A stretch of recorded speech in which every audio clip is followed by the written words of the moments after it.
¿Qué pasa, compañeros? Venga, coche blog al canto. Pues, hombre, la verdad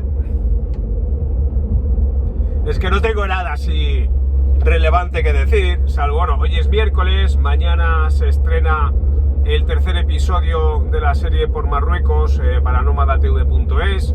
Insisto, si os interesan mis documentales, tened en cuenta que ya no estoy en la tele pública y por lo tanto no se van a ver más en abierto. O sea, ahora es plataformas, televisión de pago, suscripción.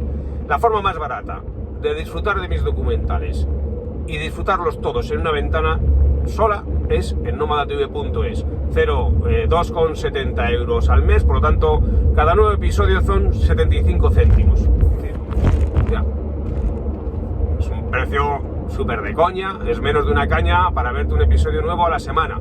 Y ya hay subidos, yo creo que la temporada de Marruecos va a andar por alrededor de los 15 episodios, más luego que me voy ahora a hacer Expedición Trajano, que eso yo creo que es lo... Bueno, ahora mismo estoy súper ilusionado porque es que me voy dentro de nada.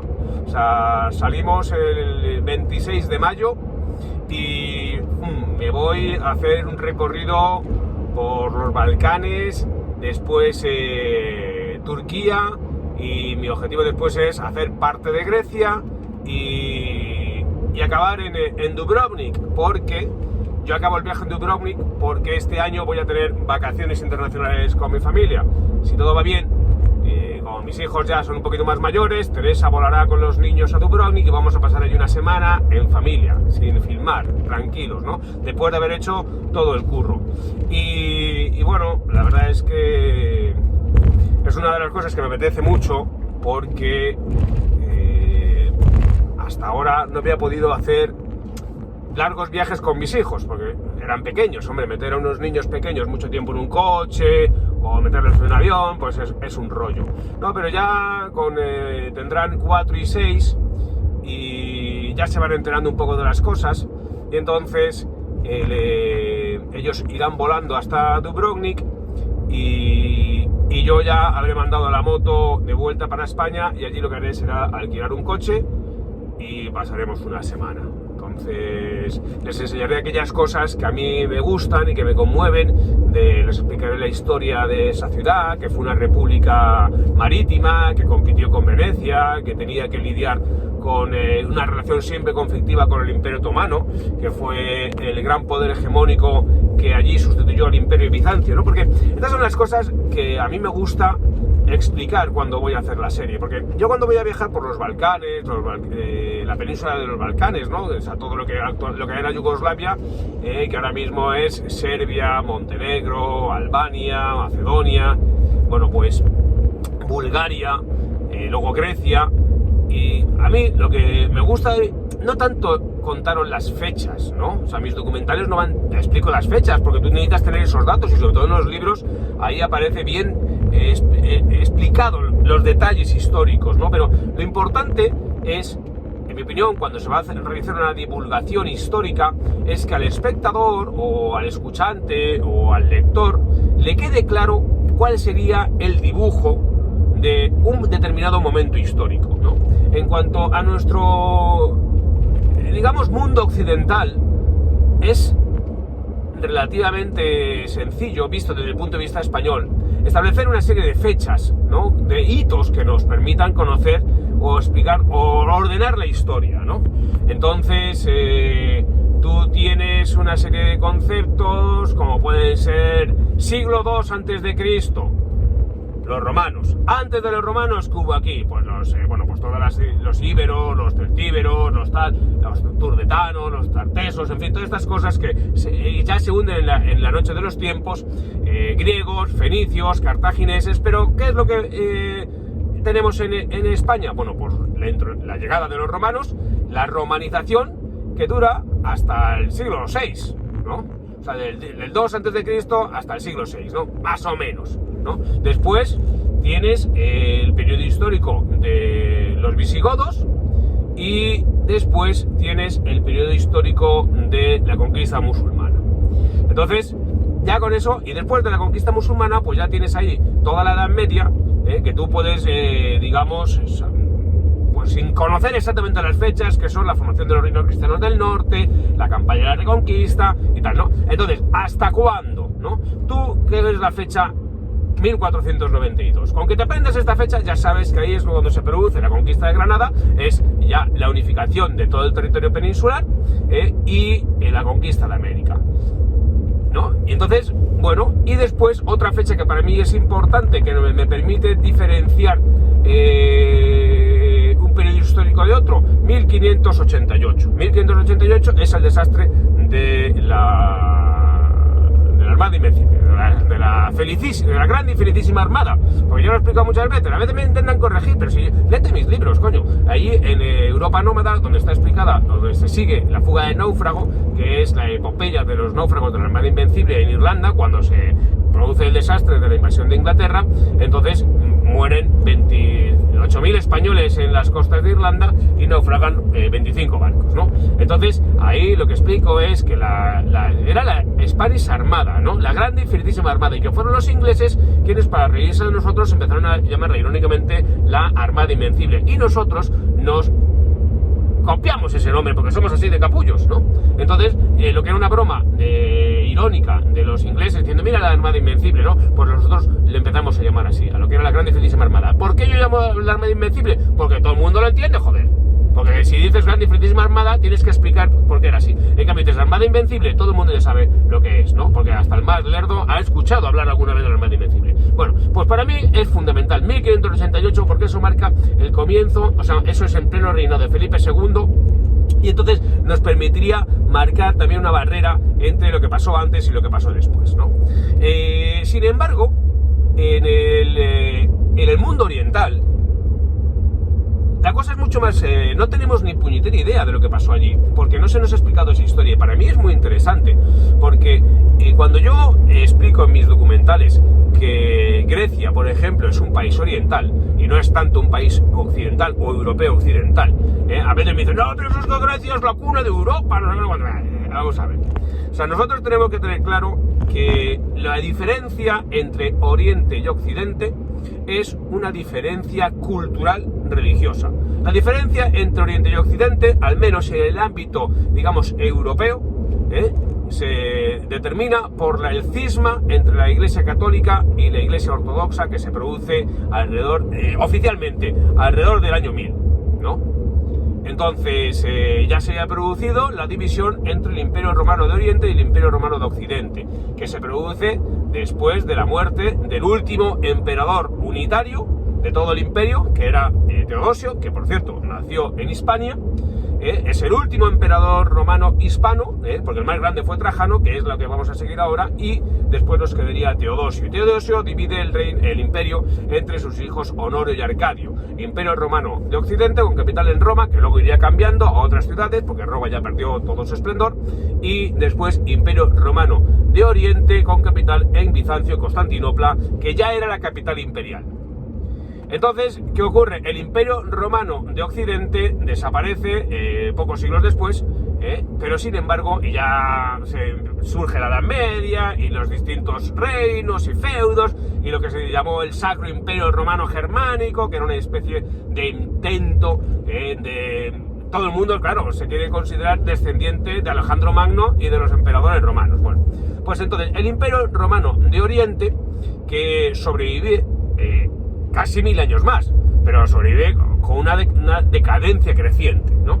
Entonces, el Imperio Romano de Oriente, que está con capital en Constantinopla, es lo que nosotros consideramos ahora mismo los Balcanes, Anatolia, Turquía y después la costa norte de África, Egipto y demás. Bien, eso, lo que era Bizancio, pues sobrevive, mal que bien, hasta 1453. 1453 es la fecha que también nos permite establecer un jalón claro en la historia, porque es la toma de Constantinopla por un poder que viene de Asia, que son los turcos. Entonces el Imperio Otomano toma Constantinopla y ahí ya desaparece el Imperio Bizantino, que ha ido menguando porque, claro, le iban comiendo el terreno los otomanos, ¿no? Y los otomanos intentan llegar hasta la península ibérica, si les hubieran dejado, ¿no? Asolan el Mediterráneo y después llegan hasta las puertas de Viena, y son derrotados en Viena por Fernando I de Habsburgo, que era nieto de los reyes católicos y que fue el primer emperador del Imperio Austrohúngaro, digamos, ¿no? Eso ya lo comenté también cuando visitamos Viena, para la serie de Un Nómada, ¿no? Entonces, cuando estoy dando una chapa, yo creo que no os interesa para nada, pero bueno, a algunos seguro que os interesa. Entonces, ¿qué ocurre? En lo que era el Imperio Romano de Oriente, estaba sometido a una teocracia de carácter cristiano ortodoxo, porque allí, mientras que el Imperio Romano de Occidente, cuando desaparece, ¿quién aparece como el poder hegemónico? El Papa. El Papa es el que tiene, digamos, poder político y poder religioso, ¿no? Y después están los distintos reyes de los distintos reinos europeos que, hasta la Contrarreforma de Lutero, pues le rendían pleitesías, le obedecían. Sin embargo, en lo que era el Imperio Romano de Oriente, el Imperio Bizantino, los clérigos simplemente eran el báculo en el que se apoyaba el emperador, ¿no? Los religiosos sostenían el poder político, estaban subordinados a él. Entonces, ¿qué sucede? Que a medida que van perdiendo poder, pues van perdiendo poder también los religiosos. Pero ahí socialmente es una teocracia. Entonces ellos pasan por una edad media teocrática sin solución de continuidad hasta que son invadidos por los otomanos, en cuyo caso pasan a estar sometidos a una teocracia de carácter musulmana suní por parte de los otomanos. Por tanto, no tienen ni renacimiento ni ilustración. Y por supuesto no tienen revoluciones políticas como la Revolución Francesa o como la Revolución Estadounidense, que es heredera de las teorías de la Ilustración de Francia, y por tanto el oscurantismo en esas sociedades se mantuvo durante siglos sin tener, digamos, un siglo de las luces, ¿no? Y esto es decisivo para entender la idiosincrasia de los pueblos balcánicos y de, por ejemplo, de Grecia, que visitaremos, os explicaré. Grecia no fue un estado nunca, porque cuando era la antigua Grecia eran ciudades-estado que estaban siempre peleándose entre sí,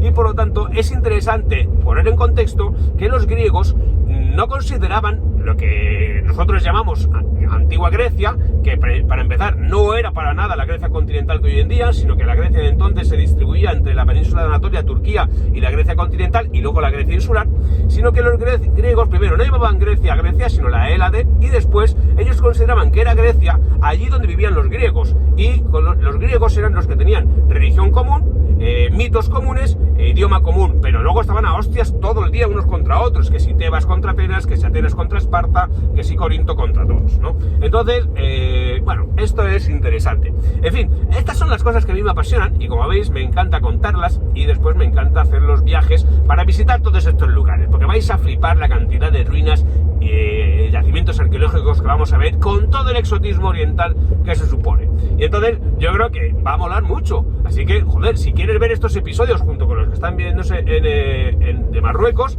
yo los voy a subir en cuanto los monte, los iré subiendo a nomadatv.es y luego los intentaré vender. Pero a lo que me refiero es que suscribiros a la plataforma, porque es muy barata, coño, porque son 2,70 euros al mes, y tienes acceso a estos contenidos con carácter prioritario a nadie, porque yo al final los voy a intentar vender a Canal Odisea, o se los voy a intentar vender a Amazon Prime, y tardará un tiempo, tardará a lo mejor un año como nosotros en que se puedan ver. Sin embargo, antes los podrán ver los pocos suscriptores de la plataforma, y podréis disfrutar de estos contenidos llenos de esta historia, contados con esta pasión y filmados profesionalmente, porque sí, hay muchos viajes en moto, pero no se filman como los filmo yo, ni por supuesto se cuentan las cosas que cuento yo, porque si no te interesan las cosas que cuento yo, no estaríais viendo estos vídeos. Y si las cosas que yo cuento no fueran interesantes, joder, pues no me habrían dado el premio Zapping a Mejor Programa Cultural, y no llevaría tantos años haciendo televisión cuando hay tanta gente que está viajando en moto y subiendo vídeos. Entonces, es esta diferencia, y sobre todo el tratar al espectador con respeto intelectual, es decir, no pensar que es un imbécil y tratar de captarlo con un clickbait, ¿no? Sino seducirle. Yo trato de seducir a mi audiencia con esta pasión sobre los datos históricos que no son fechas concretas que eso nadie va a memorizar, salvo alguna, ¿no? Pero yo cuando os ponga en contexto quién era Alejandro Magno y cómo la historia se puede diferenciar entre antes de Alejandro Magno, después de Alejandro Magno y después de la caída del Imperio Romano y la caída de Constantinopla, hitos básicos, tú vas a entender por qué las sociedades son de alguna forma. Entonces, cuando pensemos en los Balcanes y recorramos los Balcanes, que yo te voy a ofrecer unas rutas cojonudas, tienes que pensar, ¿por qué esta gente es así? Pues bueno, esta gente es así porque nunca tuvo el fenómeno de la Ilustración ni el Renacimiento. Y el Renacimiento y la Ilustración permitieron una cosa fundamental, que fue la disolución de los vínculos étnicos para la constitución de estados-nación sólidos. Porque Francia estaba compuesta también por reino, por pueblos, por comunidades, pero sin embargo se instituyó, se creó un estado-nación como consecuencia de su revolución, basada en unos principios ilustrados, que procedían de la razón, que les hizo decidir que era mejor ceder su soberanía y reducir su carácter identitario en aras de construir una entidad política superior. Estas cosas son las que me gusta que la gente entienda.